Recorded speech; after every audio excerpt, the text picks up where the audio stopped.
Wrestling is life. Wrestling is life. Wrestling is life is wrestling. Welcome everyone to Wrestling is Life is Wrestling with Cody Diener. I am Cody Diener and I am a professional wrestler. I'm a professional wrestling producer with TNA Wrestling. I'm a professional motivational speaker and I'm a professional dad. I'm a father of 4 awesome kids and a husband to 1 beautiful, amazing wife. And this is my podcast. This is a show where we explore how wrestling imitates life and life imitates wrestling and all the lessons that we can learn in between. Before we get to today's episode, please visit our sponsors, Rest When Dead Clothing at restwhendead.ca and ceofit.ca for all your fitness and supplement needs. You can also support the show by taking a screenshot right now and tagging at Cody Diener on your socials. So let's get to it. Enjoy the show.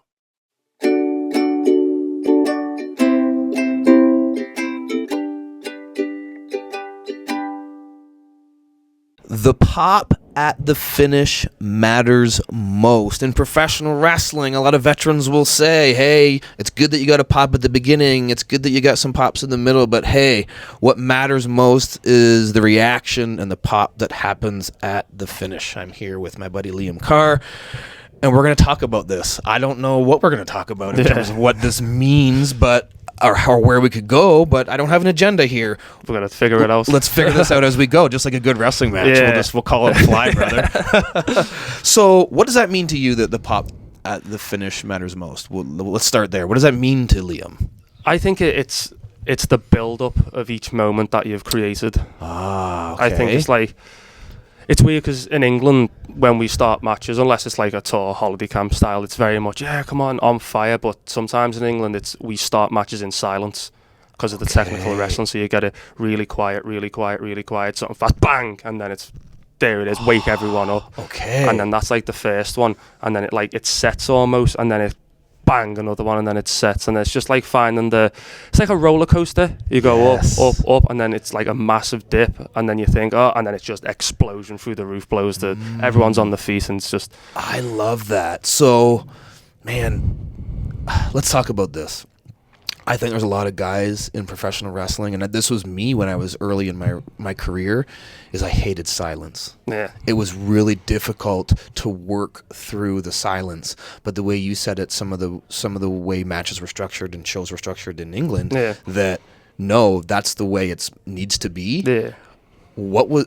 Did you have a difficult time at first, or because of you were trained over there, was that just natural for you? Or like, what did that feel like, having to suffer through the silence? Or maybe it wasn't as suffering. What was that like? It was when I started training, I'd always when I do my technical wrestling and stuff, like, a lot of people are very quiet when they do wrestling, whereas my trainer said you need to be vocal because they're not going to be reacting to, like, the times have moved on in England, so they're not going to be like, oh, wrist lock, oh, backhammer, so you need to be like, hey, and you're making the noise. You're vocally making the noise, and that kind of keeps on top of the crowd. Yes. And that's when that eventually goes into a fast spot, you get out wrestle, or that heel just does the.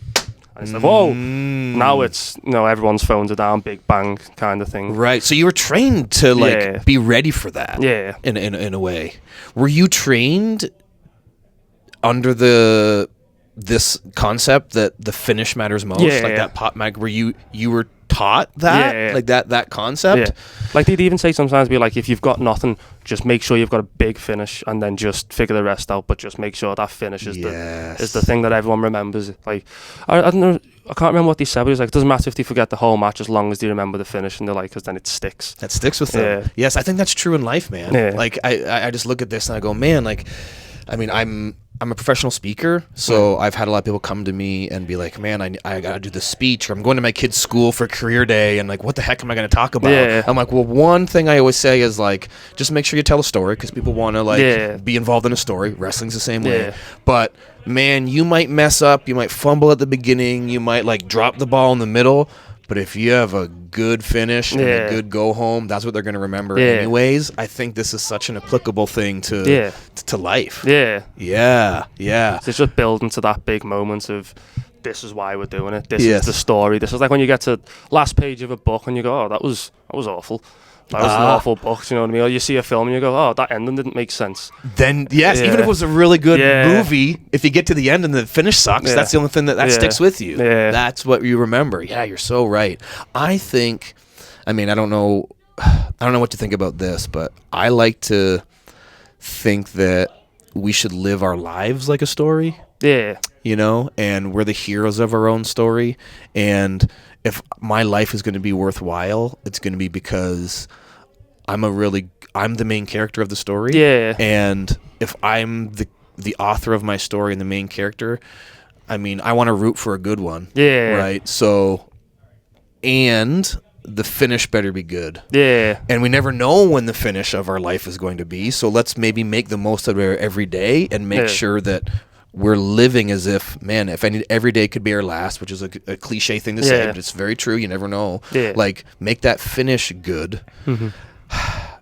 I don't know. I'm just saying some philosophical thing out loud. I don't even have a question necessarily. I'm just wondering your thoughts on it. Yeah, no, it's true, because it's like, the way I was looking at it is like, your first page is you're born, your last page is you die, and everything else in between is up to you. Like, so even, like, I always find, like, whenever stuff goes wrong in my life, or I've got, like, no money, the things aren't going right, I've got problems, I love it, because it's the struggle, because I know I'm building to a hot comeback, and then it's just the way you've got to appreciate the struggle to really get to where you're going to. So I love that you just said that. So for you non-wrestling fans out there, you're building to a hot comeback. That's the moment in the match where the babyface is like struggling, getting beat up, and then he just starts whooping the crap out of the villain. That's such a good mindset, man. Like, even though you're like, no money, you know, you're in the middle of a winter tour that you do, and like you literally don't have the money to buy the noodles that you need in the middle on this ice road that you just. But you're like, you come to like, I know I have a hot comeback building here. What a good mindset, man. And I think that's something that somebody that's listening to this is going to take away is like, hey, if you're going through a struggle right now, don't worry. Life isn't a squash match. Yeah, essentially, right? that's you're gonna get a hot comeback, and all the struggles that you're going through right now are just there because it's gonna make that hot comeback you're gonna have mean that much more, and then the finish is gonna pop the crowd. Yeah, it's true. Cause like I've had some like issues where I've gone, everything's been really rough, and I'm like, and the one thing that's kept me going is looking at like a wrestling match. It's like even like I had a couple of years of bad luck, and I was like, it's just a prolonged heat. Like it's just I'm just getting the shit kicked out of me. Yes. I've got to come back eventually. It can't just happen for eternity because that just doesn't happen. Hell yeah. There's always a. Let's take it home. That's right. I love it, man. Well, thank you, Liam, for sharing that. I think somebody's going to be blessed by this conversation in some way. Yeah, I hope man. so. Yeah, I do too. Thank you, brother. Appreciate it. Yeah, man. I appreciate it.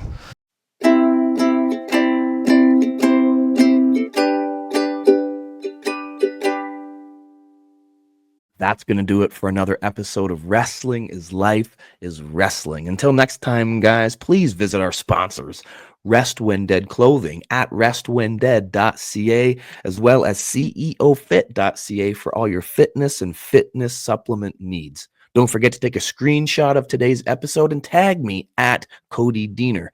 If you want to learn how to book me on your wrestling show or your speaking event, you can go to codydiener.com or learn about my speaking career at chrisgrayspeaks.com.